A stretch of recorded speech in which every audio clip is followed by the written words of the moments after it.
ওসমান হাদি নামের বন্ধুটার সাথে কোনোদিন মোলাকাত হয় নাই। ও আল্লাহ, কিন্তু একটা পশু কেউ যদি আক্রমণ করে, পশুর উপরে সহ্য করা যায় না, আর সেখানে একটা তাজা প্রাণ চলে যাবে। আয় আল্লাহ, এটা অন্তরকে মানানো যায় না। আয় আল্লাহ তাআলা, আপনার কুদরতের ফয়সালা। আয় আল্লাহ, আজকে শুনলাম তিনি দুনিয়াতে জিন্দা নাই। আয় আল্লাহ, তাকে শাহাদাতের মর্যাদা দান করেন। এরকম আমার কলিজার যত যুবক, তাদের নিরাপত্তার জন্য আপনি কুদরতের দরজা খুলে দেন রে আল্লাহ। আমার যুবকদেরকে দিনের খাদেম বানায় দেন। আয় আল্লাহ, প্রত্যেকটা যুবকের দেশের জন্য আপনি ঢাল বানায় দেন।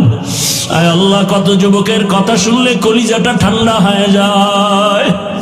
আমরা দিনের কাজ করি, দেশের কাজ করি, জনগণের পেছনে খেদমত করি এক লাইনে, আর আমার যুবক বাবারা কিছু আছে তারা ভিন্ন লাইনেই দেশের জন্য কাজ করেন, জনগণের জন্য কাজ করেন। আয় আল্লাহ, দেশের দরদি, জনগণের দরদি, দ্বীনের দরদি যারা, কুদরতের দ্বারা তাদের হেফাজত করেন আল্লাহ। আপনি ছাড়া আমাদের আপন কেউ নাই, আপনি ছাড়া আমাদের নিরাপত্তা দেওয়ার কেউ নাই। হায় আল্লাহ, ফেরেশতার দ্বারা নিরাপত্তার ব্যবস্থা করে দাও।